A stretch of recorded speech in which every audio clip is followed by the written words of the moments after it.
기독교 초대 문서, 그런 1세기, 2세기 문서를 보면 사람들 이름 앞에 테테디오스라는 그런 티테디오스라는 말이 많이 적혀 있습니다. 티테디오스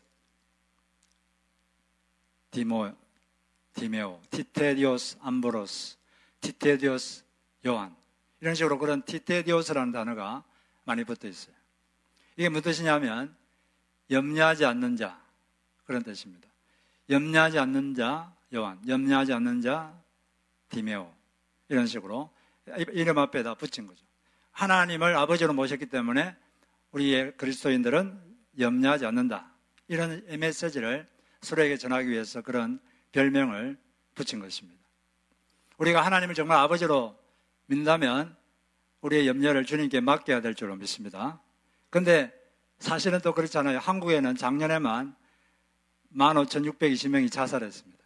13년째 자살률이 세계 1위입니다.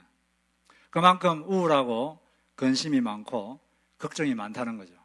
그리고 그 걱정을 해결할 방법도 없고, 그러니까 그런 극단적인 선택을 하는데, 예수 그리스도께서 누가복음 21장 34절에 보면 말세가 되면 두 가지가 많아질 것이다, 이렇게 말씀했어요.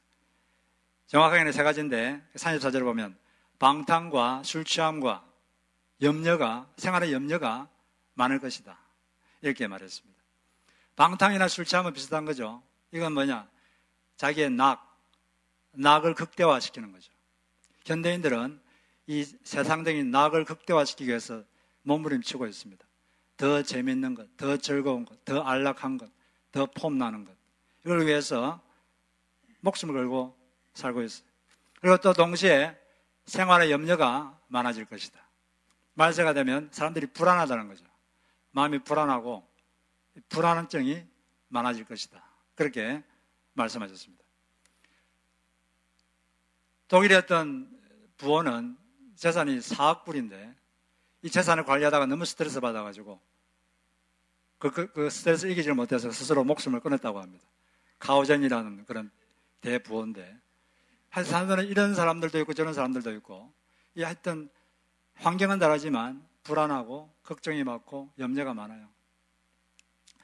이런 생활의 염려와 이런 낙의 극대화를 위해 사는 삶을 살지 않으면 어떻게 해야 되느냐? 예수님께서 처방으로 내린 것은 누가복음 21장 36절에 보면 이 모든 일을 능히 피하고 인자 앞에 서도록 항상 기도하고 깨어있으라.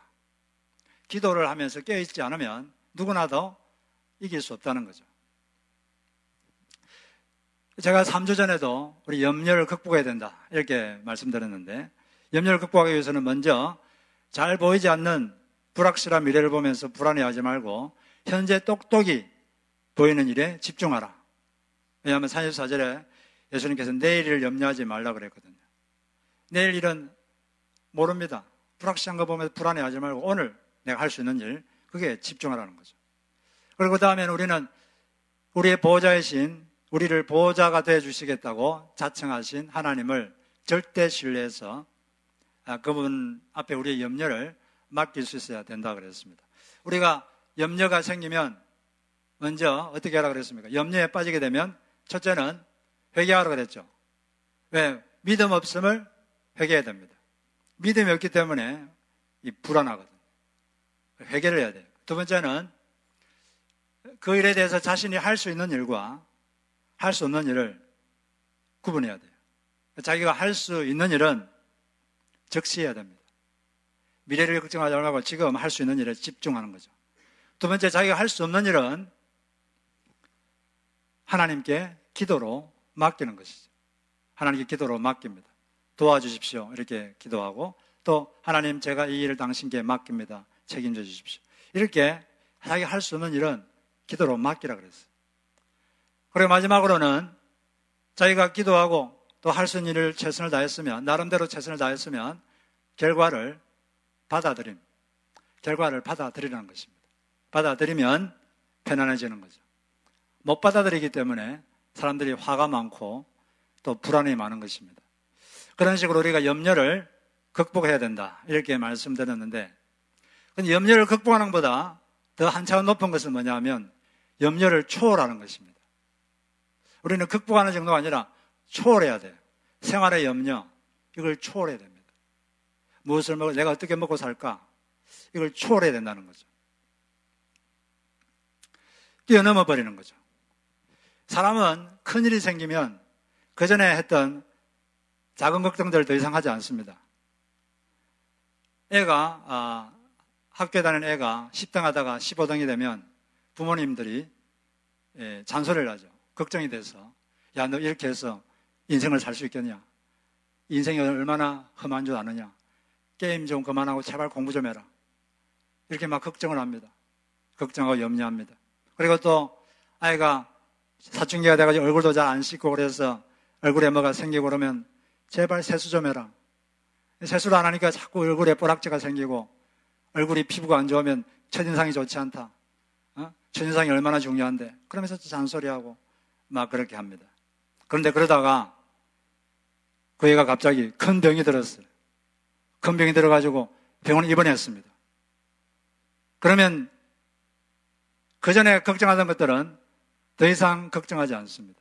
더 이상 잔소리하지 않습니다. 10등에도 좋고 15등에도 좋고 30등에도 좋고 꼴찌도 좋아요. 제발 건강하게만 살아다오. 네가 내 옆에 있기만 해다오. 얼굴에 뭐 나면 어떠냐? 제발 네가 살아있기만 해라. 건강하게만 해달라. 건강하게 내 옆에 있기만 해달라. 이렇게 말하지 않습니까? 사람이 큰일이 생기면 이처럼 사소해 보이는 일들을 그냥 뛰어넘는 것입니다. 초월하는 거죠. 그런 것들이 더 이상 걱정이 되지 않아요. 예수님께서 목숨이 음식보다 중요하지 아니하며 몸이 어복보다 중요하지 아니하냐 이렇게 말씀하셨는데, 그런데 왜 그렇게 걱정하느냐? 무슨 말입니까? 목숨이 음식보다 더 중요한 건 당연한 거죠. 이건 뭐 당연한 것입니다. 그러면 하나님의 돌보심으로 참새도 돌보신 하나님께서 너희 목숨을 돌봐주시고 너희들이 몸을 건강하게 해주신다면, 몸을 돌봐주신다면 부차적인 무엇을 입을까, 무엇을 마실까 이런 것들은 덜 걱정하라는 거죠. 하나님께서 너희들의 존재 자체를 돌봐줄 것이다.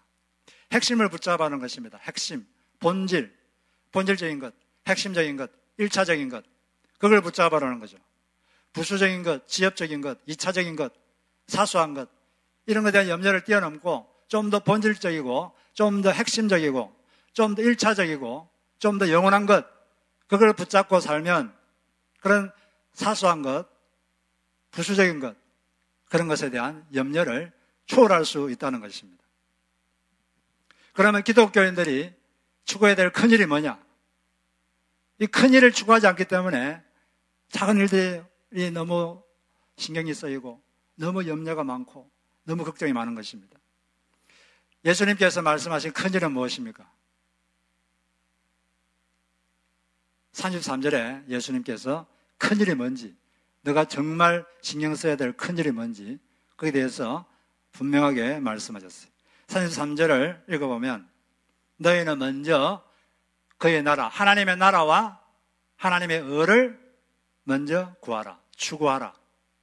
그래야만 이 모든 것들은 하나님이 너에게 더해 주실 것이다. 하나님의 나라, 하나님의 의, 이것이 본질적인 것이고 핵심적인 것이고 1차적인 것이고 우리가 붙잡아야 된다는 것입니다. 요즘은 시간 관리에 대한 그런 강의도 많이 하고 인생 관리를 어떻게 할 것인가 그런 말을 많이 하는데, 시간 관리에서 가장 중요한 것은 우선순위를 정하는 것입니다. 뭐가 중요한가? 중요한 것부터 해야 된다는 거죠.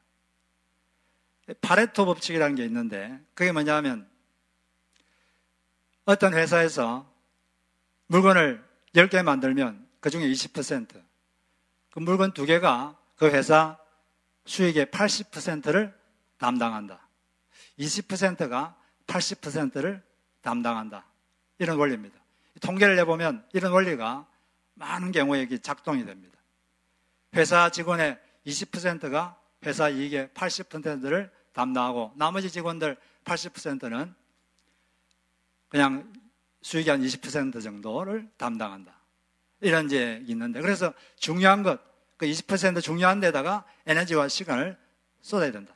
이렇게 말을 하는 거죠. 근데 사람들이 별로 중요하지 않은데 시간과 에너지를 막 투자하다 보니까 나중에 정작 중요한 걸 하려고 그러면 시간이 없어요. 정작 중요한 걸 하려고 그러면 에너지가 없습니다. 그렇게 하지 말라는 거죠. 중요한 게 뭔가, 뭐가 우선순위인가, 그걸 잘 결정하는 게 아주 중요하다. 그렇게 이제 말을 하는데 일리가 있죠. 근데 예수 믿는 사람들은 우선순위를 잘 정해야 됩니다.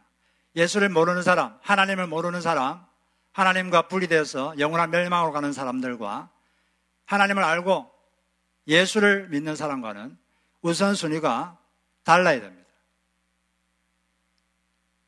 우선순위가 뭐냐? 하나님 나라, 하나님의 의, 이것이 우선순위가 되어야 된다는 것입니다. 하나님 나라를 먼저 구한다 이 말은 하나님 나라와 관계된 일을 먼저 추구한다. 하나님과 관계된 일을 먼저 한다. 그런 말씀이죠. 이 세상에는 많은 나라들이 있는데 한국도 있고 미국도 있고 눈에 보이는 나라들이 있죠. 근데 하나님 나라도 눈에는 안 보이지만 실제로 존재합니다. 그 나라의 왕은 누구십니까? 하나님이시죠. 예수 그리스도. 그리고 그 나라 백성들은 누구죠? 예수를 영접한 사람, 그 나라 백성입니다. 그 나라 법은 성경 말씀, 산상수훈을 비롯해서 그런 말씀들이 그 나라가 운영되는 원리입니다. 이 나라가 발전하도록 하는데 먼저 신경을 쓰라는 거예요. 옛날 일제시대 때는 독립운동가들이 있었는데 독립운동가들이 독립운동하다가 일제경찰이 잡히면 가만두지 않습니다. 엄청난 고문을 합니다. 그래서 기록에 보면 일제경찰에게 고문을 당하고 석방돼서 나오면 며칠 있다가 죽거나 또는 안 죽으면 장애인으로 사는 사람들이 많았어요. 이 사람들은 그래도 계속 독립운동을 합니다. 왜 하죠? 조선이라는 나라가 중요하니까. 내가 뭘 먹을 것인가? 내가 뭘 입을 것인가? 내가 뭘 먹을 것인가? 이것보다 조선이라는 나라를 독립시키는 것, 그 나라를 독립하는 것, 이게 더 중요하거든요. 그래서 자신의 일신의 안위를 그냥 초기같이 버립니다. 많은 사람들 그런 사람이 있죠. 나라를 위해서 자기의 목숨을 바치는 사람들이 있습니다. 요즘은 공산주의가 다 퇴락했지만 옛날에 한참 20세기 초에 공산주의가 확 올라올 때 이 공산주의에 헌신된 사람들이 많았어요. 공산주의 나라를 세우기 위해서 이 목숨을 바친 사람들이 많았습니다. 공산주의 나라가 뭡니까? 공산주의 사상이 통치하는 나라. 그 나라를 건설하기 위해서 목숨을 바쳤어요. 어떤 공산주의자가 약혼녀에게 약혼을 파기하면서 다음과 같은 편지를 적었습니다. 내가 목숨을 거는 것이 한 가지 있어. 다름 아닌 공산주의 운동이요. 그것은 나의 생명이자 사업이며 나의 종교, 취미, 애인이자 아내이며 나의 양식이요. 나는 낮에는 그것을 위해 일하고 밤에는 그것에 대해 꿈을 꾼다. 시간이 갈수록 그것이 점점 더 나를 사로잡아오고 줄어들지 않는다. 그러므로 나는 우정이나 사랑뿐 아니라 나의 인생을 인도하는 이 힘과 관계없는 그 어떤 대화도 계속할 용의가 없어. 내가 사람, 책, 사상과 행위를 평가하는 기준은 그들이 어떻게 공산주의에 영향을 미치는가와 공산주의에 대한 그들의 태도라고. 나는 나의 사상 때문에 이미 감옥에 들어와 있어. 그리고 이 사람들은 공산주의 훈련을 받고 이제 자기가 공산주의 혁명에 헌신하겠다. 그렇게 선서를 하는데 그 선서 중에 하나가 다음과 같은 선서를 합니다. 공산주의 혁명을 위해서 맞아 죽고 굶어 죽고 얼어 죽겠습니다. 이런 각오를 해요. 이 공산주의는 생명을 존중하지 않고 인간을 존중하지 않기 때문에 망했습니다. 이 망한 이 나라를 위해서도 이들은 목숨을 바쳤어요. 그런데 하나님 나라는 실존한 나라고 이 나라만 영원합니다. 예수님께서 재림하실 때 이 세상 나라는 다 망해요. 그리고 폼 잡던 왕들도 다 무릎 꿇게 되고 오직 유일하신 왕 예수 그리스도, 그분께 다 무릎을 꿇게 될 것입니다. 사람들이 그렇게 목숨을 걸고 길을 쓰고 추구하려고 했던 그 세상 것들은 다 죄처럼 다 없어져 버립니다. 그분 앞에 무릎 꿇고 하나님 나라가 이 땅을 다 통치하게 됩니다. 이 나라를 건설하는 것, 이 나라의 발전을 위해서 이 나라의 발전을 먼저 추구하는 것, 그것이 그리스도인들이 우선순위를 가져야 될 것이다. 그것이 예수 그리스도의 말씀입니다. 우리가 다른 것보다 이 하나님의 나라와 하나님의 의를 먼저 추구해야 되는 거죠. 저희들이 이번에 3박 4일 동안 멕시코 산퀸틴에 갔다 왔는데, 거기 가보면 뭐 가신 분들은 알겠지만 물이 잘 나오지 않아요. 물이 안 나오니까 이 화장실 갔다가 변기에 물이 없으면 하고 나서 처리를 못하면 상당히 곤란하겠죠.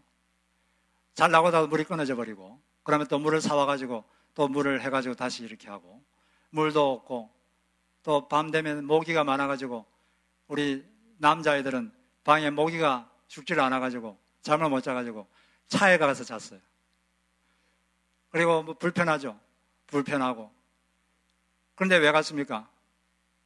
하나님 나라를 위해서 한번 살아보겠다고, 하나님 나라, 하나님의 백성을 한번 돌봐보겠다고 그렇게 간 것입니다. 그런 이제 큰 뜻이 있으니까 불편해도 간 겁니다. 가서 불평할 수 있지만 불평하지 않고 그렇게 3박 4일 동안 산 것이죠. 그런데 우리는 뭐 그냥 3일 동안, 4일 동안 있다 왔지만 거기서 계속 20년 넘게 그런 불편한 생활을 하시는 분도 많습니다. 그 선교사님은 20년 전에 그곳에 내려왔는데 그 멕시칸 인디안 아이들의 그 눈망울, 그걸 보고 그때부터 그 눈망울이 잊혀지지 않았어. 내가 이 아이들을 사랑해야겠다. 그래서 그냥 지금 전부터 20년 넘게 그런 생활을 하고 있습니다. 그러면 뭘 먹을까? 무엇을 마실까? 무엇을 먹을까? 얼마나 폼나게 살까? 뭐 더 좋게, 더 안락하게 살까? 더 편안하게 살까? 이런 건 아무 관심이 없어요. 이미 포기했습니다. 뭘 위해서? 하나님 나라를 위해서, 하나님 의를 위해서 이미 다 포기했어요. 그런 것들은 신경도 안 씁니다. 이미 초월했어요. 극복하는 정도가 아니라 초월해버렸어요. 왜? 더 큰 일이 있으니까. 더 큰 일을 걱정해야 되니까 초월해버린 거죠. 우리가 하나님 나라를 위해서 산다는 건 그 나라 백성들의 영혼을 돌보는 것입니다. 이번에 가가지고 어떤 자매님이 가서 우리가 집을 방문했는데 임신 4개월 된 그런 분이 계셨어요. 그런데 하혈을 합니다. 피를 흘리죠. 근데 그냥 가난하기 때문에 뭐 병원도 없고 그래요. 근데 이제 기도를 우리 같이 하고 그 자매님이 기도한 다음에 마음에 감동이 있어서 다음과 같이 그 자매님에게 이렇게 말해줬습니다. 주님이 당신의 아픔을 아십니다. 보고 계십니다. 염려하지 마세요. 이렇게 간단한 말을 했는데 눈물을 주르르 흘리면서 너무 감격하는 거죠. 왜냐하면 누군가가 자기 영혼을 돌봐준다는 것, 그게 감격한 것입니다. 우리가 이처럼 우리 주변에 있는 영혼들을 우리는 돌보라고 부름받은 거예요. 비판하라고 부름받은 게 아니라 돌보라고 부름받은 것입니다. 하나님 나라에서 제일 중요한 것은 예수 안 믿는 사람들이 예수 믿는 것, 이게 가장 중요해요. 그렇게 하면 하나님 나라의 인구가 증가하죠. 누가 하나님 나라 백성이 됩니까? 예수를 자기 인생의 주님과 구세주로 영접한 사람, 그 사람이 하나님 나라의 백성이 되는 것이죠. 우리 지금 여기 정태호 씨가 앉아 있는데 2달 전에 제가 3번째 만났을 때 예수님이 누구신지 말씀을 드렸어요. 근데 그때는 저는 예수님은 그냥 좋으신 분, 선행을 많이 하신 분, 우리가 본받을 분, 그 정도만 알고 있었지, 예수님이 자기 죄를 위해서 죽으시고 그분이 우리 인생의 주인이시고 그분이 하나님의 아들이시고 자기는 그런 거 모릅니다. 그렇게 말했어요. 그때 이제 예수님에 대해서 제가 예수님이 어떤 일을 하셨는지, 어떻게 우리 죄를 위해서 십자가에 죽으셨는지 설명해 드리고 그분을 마음이 모시겠느냐. 예수를 영접한다는 건 그분이 나의 죄 때문에 돌아가신 구원자다, 구원자로 믿는 것뿐 아니라 그분을 내 인생의 주인님으로, 내 인생의 주인으로 모시는 거거든요. 지금부터는 이제 내 뜻대로가 아니라 주인님의 뜻대로 살겠습니다. 이제 이런 고백을 하는 것이 예수님을 영접하는 것입니다. 예수님을 영접하시겠습니까? 그러니까 듣고 보니 마음은 좀 끌리는데 준비가 좀 덜 됐습니다. 그래서 시간을 한 2, 3주만 더 주십시오. 그래서 시간을 더 드렸어요. 그 2, 3주 후에 다시 만나서 이제 예수님을 당신의 주인님으로 또 구원자로 마음에 모시겠습니까? 모시겠다고 해서 기도하셨어요. 예수님을 받아들였습니다. 그리고 이제 그 주에 주일 왔는데 교회 와서 예배 드리는데 눈물, 콧물이 막 흘러내려가지고 주체할 수가 없이 그렇게 하고, 또 지난주도 기도하고 그러는데 눈물이 나고, 이 눈물까지는 괜찮은데 콧물까지 나오니까 상당히 곤란한 거죠. 근데 그 이야기를 들으면서, 그리고 또 아이들도 둘 교회로 데리고 나왔어요. 제가 그 이야기를 들으면서 하나님께서 이분에게 일을 하고 계시는구나, 성령께서 일을 하고 계시는구나, 그걸 알게 됐습니다. 그리고 우리 교회 예배에 하나님의 영이 지금 운행하고 계시는구나, 그걸 알게 됐습니다. 이런 일들이 우리의 삶 가운데 많이 생겼으면 좋겠습니다. 예수 믿는 사람들의 제일 큰 기쁨이 뭡니까? 제일 큰 기쁨이 뭡니까? 자기를 통해서 예수 안 믿는 사람이 예수 믿는 거예요. 한번 그 기쁨을 한번 경험해 보면 다른 것들은 다 아무것도 아닙니다. 다른 것들은 아무것도 아니에요. 여러분들은 그런 기쁨을 얻어야 돼요. 다른 기쁨 좋죠, 좋은 건데, 그러나 그것은 2차적인 거예요. 본질이 아닙니다. 핵심이 아닙니다. 영원한 지옥의 불로 가야 될 그 사람을 구원하는 것, 그리고 자기가 그 도구로 쓰임 받는 것, 그것이 가장 중요한 거예요. 그것을 첫 번째 가치로 여겨야 되는 것입니다. 그럴 때 하나님께서 우리를 기뻐하시는 거죠. 그리고 하나님의 의를 구한다는 것은 뭡니까? 의라고 하는 게 무슨 말이죠? 의라는 것은 옳은 것, 하나님이 옳다고 하는 삶을 사는 것, 그것이 하나님의 의를 먼저 구하는 삶입니다. 하나님이 옳다고 하는 것, 내가 하나님 말씀대로 살고 있는가? 그걸 먼저 질문하는 거죠. 내가 하나님 말씀대로 살고 있는가? 그리고 그렇게 살지 못할 때 그것 때문에 괴로워하고 근심하고 걱정하고, 그것이 그리스도인의 걱정거리가 되어야 됩니다. 그래서 고린도후서 7장 10절에 보니까 하나님의 뜻대로 하는 근심은 후회할 것이 없는 구원에 이르게 하는 회개를 이루는 것이요, 세상 근심은 사망을 이루는 것이니라. 하나님의 뜻대로 하는 근심이 있어요. 내가 하나님 뜻대로 제대로 살았는가? 내가 하나님의 말씀대로 제대로 살았는가? 이것 때문에 고민하는 거죠. 내가 어떻게 먹고 살까? 그 중요한데, 중요하고 하나님도 알고 있어요. 중요하다는 걸 알고 계시고, 필요하다는 걸 알고 계시고, 하나님은 그걸 또 채울 능력도 있으시고 의향도 있습니다. 그게 중요하지 않다는 게 아니고, 그거는 중요하지 않다는 것도 아니고 필요하지 않다는 것도 아니에요. 근데 뭐가 더 중요하냐? 뭐가 더 본질적이냐? 그게 더 중요한 거죠. 내가 과연 하나님의 의의 삶을 살고 있는가? 내가 올바로 살고 있는가? 그걸 질문하고, 그러지 않으면 근심, 걱정하는 거예요. 괴로워하고 고통스러워하고. 그런 근심은 회개를 이루어서 그 사람을 살려냅니다. 그런데 그러지 않고 세상 근심, 어떻게 먹고 살까? 뭘 먹을까? 뭘 입을까? 뭐 좀 폼나는 걸 입을까? 좀 더 비싼 걸 어떻게 들고 다닐까? 그런 걸 걱정하면 점점 걱정은 더 커집니다. 점점 걱정은 커지고 남과 더 비교하게 되고 더 마음은 허전해지고 다른 사람들과 불화도 많고 행복하지 않아요. 우리는 내가 과연 하나님의 의대로 살고 있는가? 이걸 질문해야 돼요. 남을 비판할 게 아니라 자기를 비판해야 됩니다. 비판 중에 좋은 비판은 자기 비판이에요. 요즘 사람들은 자기 이야기는 잘 안 하고 자꾸 남 이야기를 많이 합니다. 다른 사람이 어떤지. 주님께서는 남 이야기 하지 말고 너 이야기를 해라. 내가 어떻게 하나님 앞에서 하나님 뜻대로 제대로 살고 있는지 자기 이야기를 해야 돼요. 그리고 내가 하나님께 어떤 은혜를 받았는지 자기 이야기를 해야 됩니다. 자꾸 남 이야기를 해요. 남 이야기를 만나가지고 남 이야기하고, 좋은 이야기면 좋은데 좋은 이야기도 아니에요. 자꾸 남 이야기, 남 이야기. 그 사람 이래, 그 사람 저래. 그걸 들으면 하나님 그거 듣고 있겠어요? 안 듣고 있겠어요? 질문, 하나님 그걸 들을까요? 안 들을까요? 예? 다 듣고 계시죠? 그럼 하나님 그걸 좋아할까요? 안 좋아할까요? 좋아할까요? 안 좋아할까요? 너무 어렵습니까? 질문이. 예? 하나님 정말 싫어합니다.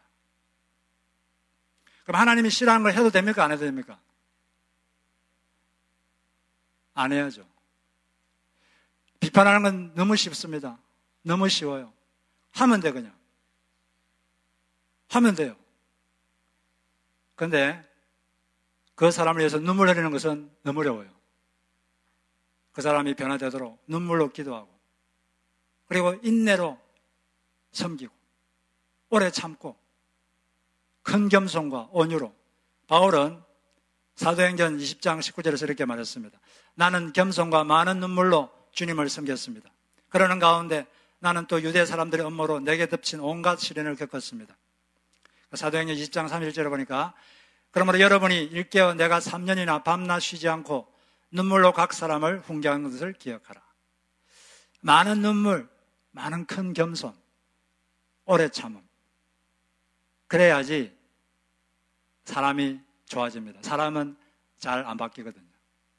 잘 바뀌지 않는 사람, 이 사람 이렇다 저렇다 말해봐야 우리 입만 더러워지고 하나님은 불쾌해지고 좋은 일이 일어나지 않습니다.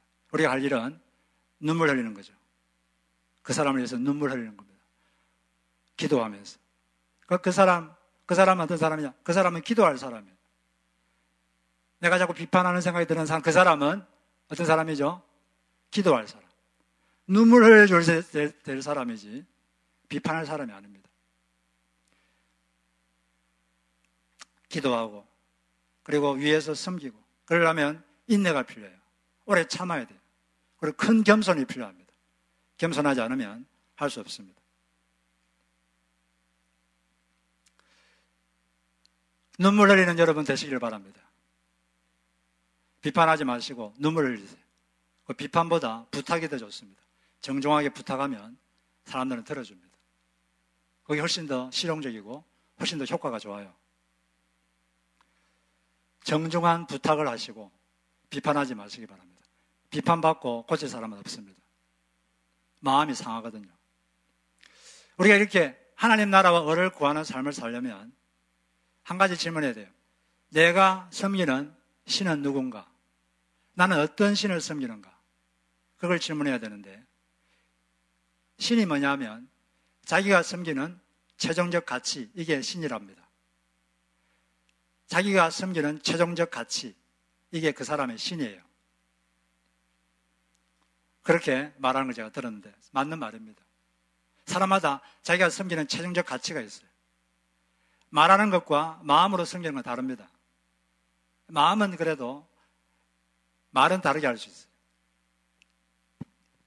많은 사람들이 섬기는 최종적 가치, 현대인들이 섬기는 최종적 가치는 돈과 자존심, 이 두 가지를 섬깁니다. 돈을 섬겨요. 그리고 자존심을 섬깁니다. 자기한테 해를 끼치면 쉽게 용서하지 않습니다.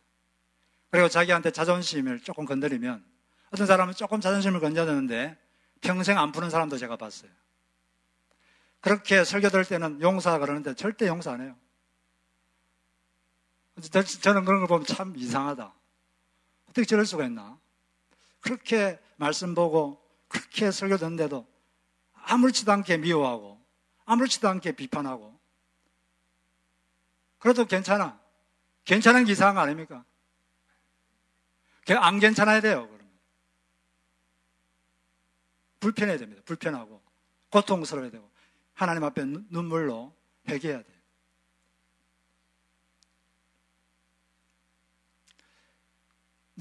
나는 어떤 신을 섬기는가? 내가 섬기는 최종적 가치는 뭔가? 이걸 질문해 봐야 됩니다. 돈과 자존심이 아니라 여러분이 살다가 여러분 자존심을 건드려도 넘어가세요. 여러분이 뭐라고 자존심 좀 건드리면 어떻습니까? 예수님도 자존심 다 버리고 십자가 돌아가셨는데. 하나님 앞에서 그렇게 사시기를 주의 이름으로 축복합니다. 하나님 나라와 하나님의 의를 먼저 구하는 우리가 되었으면 좋겠습니다. 그럴 때 하나님께서는 나머지 것들을 내가 책임져 주겠다. 이렇게 말씀하셨어요. 제가 목요일도 말씀드렸지만 2001년도 9월 11일 911 비행기가 건물에 충돌했죠. 그때 몇 명이 죽었습니까? 약 3,000명이 죽었어요. 근데 그때 모든 사람들은 다 불이 타는 건물에서 뛰쳐나오고 있었어요. 무너지는 건물에서 뛰쳐나오고 있었습니다. 그런데 어떤 사람들은 그 건물로 막 뛰어 들어가고 있었어요.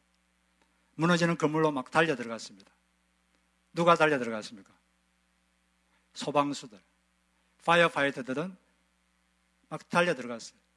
그때 소방수가 죽은 숫자가 343명. 그 3,000명 중에 포함되어 있습니다. 그래서 우리는 그들을 영웅이다 이렇게 부르죠. 우리 예수 믿는 사람들도 사람들을 살리려고 불 속으로 뛰어 들어가는 사람이에요. 사람을 살리기 위해서 자기 위험을 무릅쓰고 뛰어 들어가야 돼요. 그리고 무너지는 건물로 막 뛰어 들어가야 됩니다. 이것이 바로 우리 예수 믿는 사람이 해야 될 일인 줄로 믿습니다. 우리가 이렇게 하나님은 우리에게 우선순위의 삶을 살라 그러는데 요즘 젊은이들은, 미국에 사는 젊은이들은 첫째가 뭐냐? 대학에 들어가서 부모님으로부터 독립하는 것. 둘째가 좋은 직장 가져서 재산을 많이 쌓는 것. 세 번째는 좋은 배우자를 만나서 안정된 가정을 이루는 것. 네 번째는 자식을 잘 양육하는 것. 다섯 번째는 그래도 시간이 남으면 교회 가는 것. 그래도 시간 남으면 교회 가는 것. 교회도 가고 또 그래도 시간이 남으면 교회 일을 조금 하는 것. 이게 지금 미국에 사는 젊은이들의 보통 우선순위입니다. 이런 사람들은 입으로는 예수를 주님이다, 주인님이다 이렇게 말하지만 예수님이 주인이 아니죠. 예수님이 자기 종이죠. 내게 필요한 것을 섬기는 종입니다. 그분이 종 노릇을 제대로 못하면 발로 찰 수도 있어요. 그리고 어떤 교회 가가지고 자꾸 자기를 바다하고 자기 안락한 삶을 바다하면 다른 예수를 말하는 교회로 갑니다. 바다하지 않는 교회, 바다하지 않는 예수를 말하는 교회, 그런 교회를 막 찾아가요.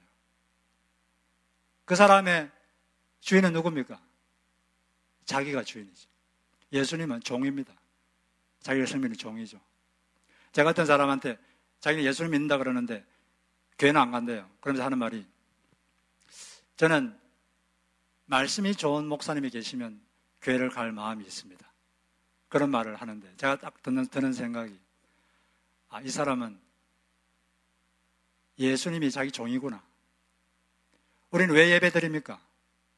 주인님께서 예배 드리라 그러니까 드리는 거 아닙니까? 예배에서 은혜 받는 건 중요하죠. 그러나 내가 예배에 은혜 받느냐 안 받느냐는 2차적인 것입니다. 우리가 예배 드리는 것은 그 주인님께서 예배 드리라 그러니까 예배 드리는 거예요. 왜냐하면 그분이 우리의 주인이니까. 그분이 종이 아닙니다. 그분이 주인이에요. 우리는 자기 중심의 신앙에서 하나님 중심의 신앙으로 자꾸 바꿔야 돼요.